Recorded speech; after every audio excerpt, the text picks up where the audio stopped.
Bueno, pues qué gusto tenerlos de nueva cuenta aquí en La Otra Puerta. Pero antes de introducirnos a nuestro primer segmento, necesitamos purificar un poquito todo aquello que tiene que ver con las energías. Así que vamos a purificar este espacio para que las centellas no nos alcancen. Viejo y antiguo ritual. Tal y como he mencionado, de lo que vamos a hablar ahora es de las centellas. ¿Han escuchado hablar de ellas? Bueno, pues se refieren desde hace mucho tiempo y en todo lugar del mundo. Resulta que son esferas de energía que gravitan y merodean por mucho lugar. Si hablamos, por ejemplo, de nuestro México, y visitan ustedes el Museo Virreinal que está en Tepozotlán, Estado de México, se van a encontrar con un cuadro que refiere justamente la experiencia de una monja que mientras oraba, de pronto recibió la visita de una centella que entró a su celda, la iluminó y a partir de ese momento la historia de esa monja se transformó.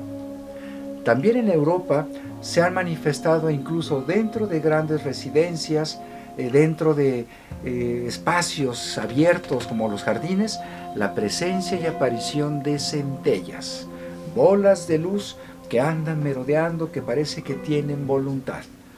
En el desierto de San Luis Potosí, en la zona mágica llamada Viricuta, que significa la mágica región morada, estas centellas aparecen sobre todo en el mes de septiembre. Entre la umbra y penumbra del amanecer se ven a lejanía hacia la sierra del 14, del Quemado, se alcanzan a ver cómo hasta parece que juguetean, pero nada tiene que ver esto con las brujas. Las centellas son energía que baja del cielo, se enciende en la atmósfera y descargan su energía en muchos lugares. Pero las centellas también han sido consideradas en algunas tradiciones muy antiguas como espíritus vigilantes de los lugares sagrados. Y puedo referirles una muy vinculada a un grupo que mencionamos en una emisión pasada que se refirió a los graniceros o tiemperos. ¿Recuerdan? Ese grupo de personas que se encargan de controlar el clima en las faldas de los volcanes para que heladas y granizadas no afecten los sembradíos de maíz, de frijol, de calabaza y de chile. De tal manera que uno de los guardianes de una cueva muy sagrada llamada Alcalican es nada más y nada menos que la centella. Hace ya algunas décadas, su servidor, caminando en esos senderos, tuvo el gusto de conocer a una persona que había perdido 3 dedos de la mano, y eso fue porque él, sin darse cuenta, en su juventud, iba caminando por los senderos y accidentalmente llegó a la cercanía de Alcalican, esa cueva sagrada que se adorna con cruces de madera de color azul y con grandes adornos de flores blancas que señalan que es un lugar para los tiemperos o graniceros muy sagrado. Y resulta que él, al entrar, sin pedir permiso a los guardianes del sitio, una centella le cayó en la mano y le voló 3 dedos.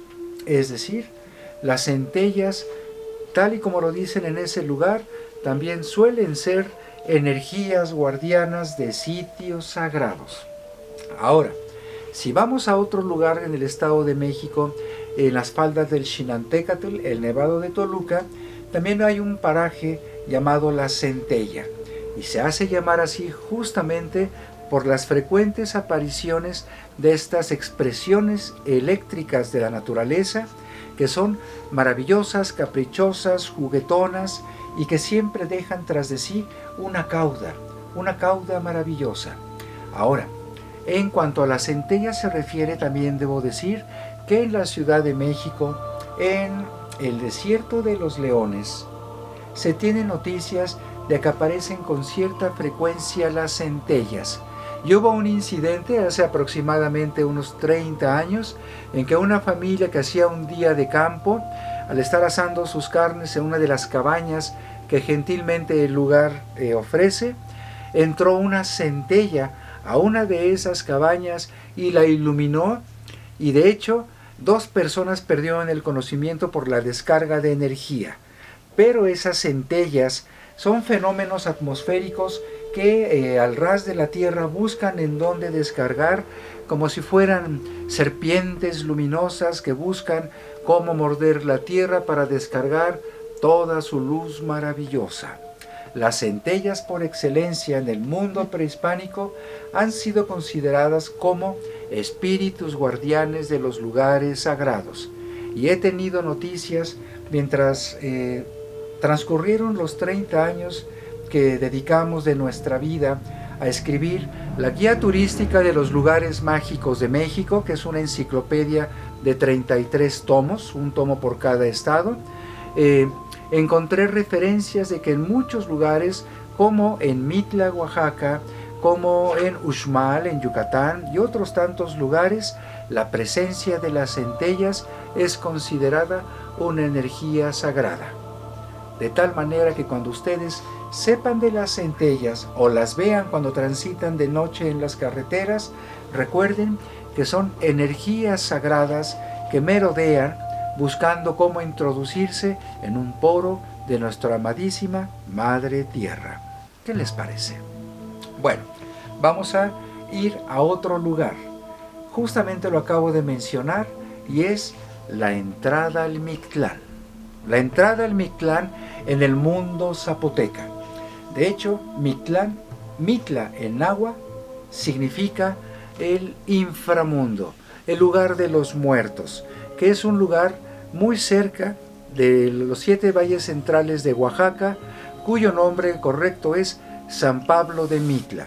En este lugar hay un sitio arqueológico mixteco zapoteca que no es otra cosa sino un conjunto funerario que en aquellos tiempos, hablamos prácticamente de casi 1900 años, los zapotecas dieron un diseño muy especial porque es una cruceta que señala los 4 rumbos cardinales hacia los horizontes, pero también incluyen otros 3 rumbos, que es el centro, el arriba y el abajo. Y cuando aparece en este pedestal de otros 3 rumbos, nuestra brújula ya no es plana, ya se vuelve esférica. Ahora, si una brújula plana tiene infinitos rumbos como la carátula de un reloj, estos se potencian si esa brújula se vuelve esférica, teniendo aún una mayor expresión del infinito en los rumbos que puede señalar. Pero ¿qué tiene que ver esta cruceta o quincunce? Quincunce significa 5 rumbos. ¿Qué tiene que ver este quincunce con el diseño de la ciudad y esos otros 3 rumbos? Lo que señalan es lo siguiente, que además del mundo en el que vivimos, hay otras dimensiones hacia arriba y hacia afuera, hacia lo macro, y otras tantas dimensiones hacia el interior o al micro, el microcosmos o microuniverso, incluido nuestro interior. Debo mencionar que en ese conjunto ceremonial, que era uno de los lugares más sagrados, tal vez el segundo más sagrado en tiempos prehispánicos después de Monte Albán, era un sitio en el que se reunían los 7 huijatao. Huijatao son poderosos chamanes, ancianos, sabios, que eran quienes tomaban las decisiones de gobierno en todos esos valles. Se supone que cuando llegaron los españoles, porque fue hasta 1521 cuando colapsó ese lugar zapoteca, fue debido a que Hernando Cortés los convocó a ellos para llegar a un acuerdo y no hacer la guerra. Sin embargo, cuando los huijatao asistieron a la cita con los conquistadores ibéricos, estos los apresaron y los arrojaron a un foso en el que había por lo menos 10 mastines, que son perros muy grandes, para ser devorados vivos. Y ustedes se preguntarán, ¿y por qué si eran tan poderosos los huijatao? ¿Por qué no se dieron cuenta de que iban a ser traicionados y devorados? Resulta que cuando los huijatao se refieren a los españoles, no alcanzan a ver realmente cuáles son sus intenciones, y lo único que refieren, al igual que los chamanes de Moctezuma Xocoyotzin cuando los ven llegar a Veracruz es: son seres oscuros, su alma es impenetrable y hagamos lo que hagamos, esos seres de roca, esos seres de extraño espíritu, no podremos doblar su energía. Así que ese fue el colapso y el inicio del final de ese lugar. Pero más allá de este episodio histórico, he de mencionar que hay un conjunto de cuevas que se introducen a lugares aún desconocidos. El Mictlán, que es lo que le da nombre a ese sitio arqueológico, que además debo mencionar cómo fue diseñado y decorado sus muros, que fue mediante el empleo de pequeñas lajas de piedra perfectamente bien talladas y pulidas y acomodadas en las paredes sin utilizar alguna argamasa, algún cemento, alguna sustancia adherible. Es todo por gravedad. Y esas lajas representan a los 4 elementos, como pueden ver ustedes en la imagen, que es el agua, la tierra, el viento y el fuego, representados geométricamente mediante la geometría sagrada que en muchas civilizaciones de nuestro hermoso planeta se han manifestado y el ser humano les ha descubierto para usar sus ornamentos y decoraciones simbólicas. Pues en este palacio los 4 elementos hacen su aparición decorativa y sagradísima. Pero más allá de lo arquitectónico y lo estético de las estructuras, existen pasajes que llegan al inframundo, en el cual 2 son las tumbas que reciben a los visitantes, que es lo único que se les permite contemplar.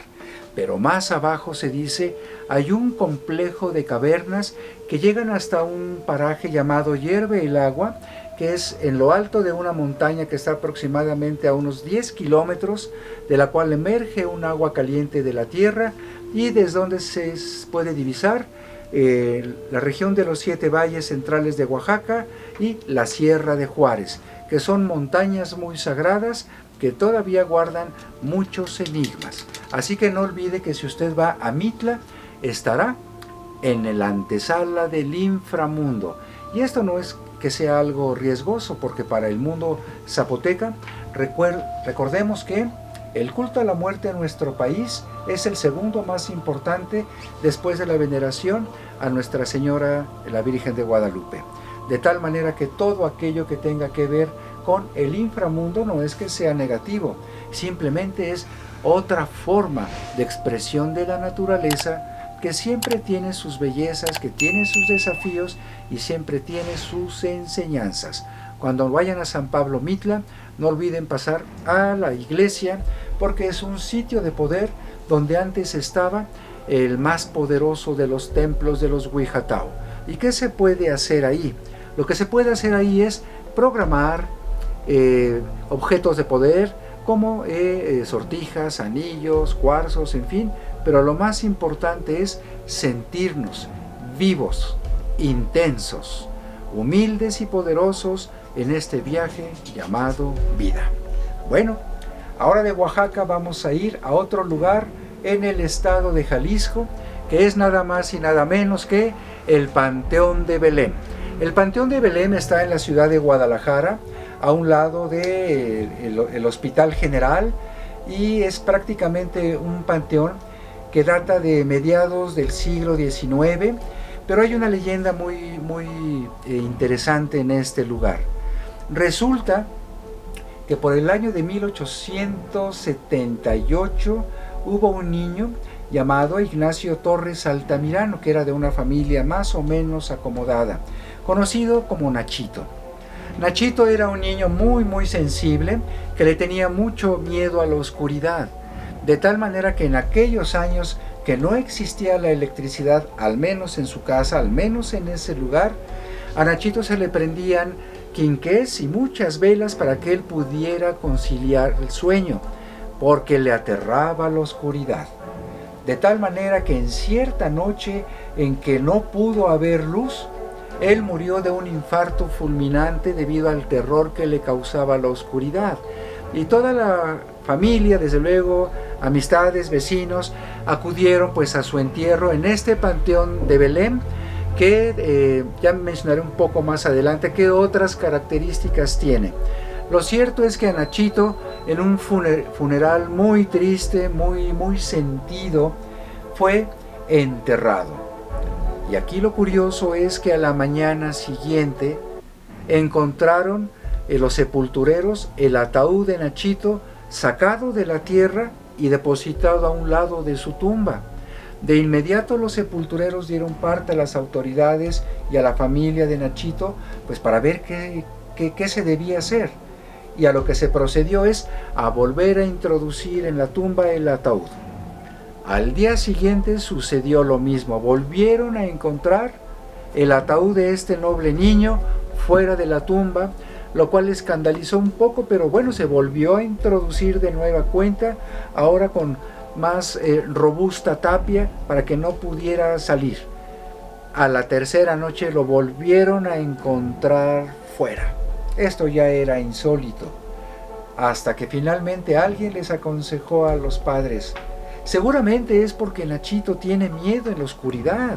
¿Por qué mejor no hacer un ataúd de piedra sobre la tierra, sobre la tumba, y le haces unas ranuras para que él no tenga miedo? Así se hizo, y a partir de la noche en que Nachito fue sepultado en ese ataúd de roca, sobre la tierra y no dentro de ella, con ranuras para que entrara luz, y además apostando 4 antorchas encendidas toda la noche, fue como por fin Nachito iría a alcanzar el descanso eterno. Pero ahí no acaba la historia, porque resulta que muchas personas veían a un niño jugando, riendo, brincando, pero finalmente con una actitud espectral. De tal manera que lo que empezó a hacer la gente es llevarle presentes a Nachito a su tumba.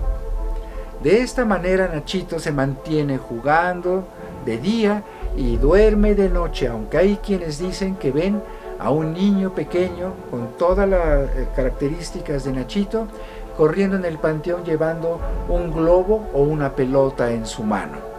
Y se dice también que a Nachito le gusta mucho compartir sus juguetes, de tal manera que en las tumbas donde hay sepultados niños, él lleva sus juguetes y los comparte con ellos para hacer de este lugar un sitio en el cual los espíritus de los niños y niñas que están sepultados ahí sigan conviviendo en su inocencia, en su energía sana, luminosa, aunque estén en el más allá. Y hay quienes dicen incluso que aunque se acomoden bien los juguetes, estos a la mañana siguiente aparecen dispersos y colocados de diferentes formas, como cuando los niños juegan. Pero hay una advertencia. Se dice que aquella persona que se atreve a robar uno de esos juguetes no la pasa nada bien, porque es arrebatarles juguetes a las almas que una vez nos dieron tantas alegrías y que hoy pertenecen al otro mundo. Bueno, pues esperamos el equipo de La Otra Puerta y su servidor Gabriel Moreno Cahue que la hayan pasado muy bien, y por favor denle like, pulsen la campanita, suscríbanse y compartan todo lo que hay en La Otra Puerta, y nos veremos muy pronto. Que estén todos muy bien.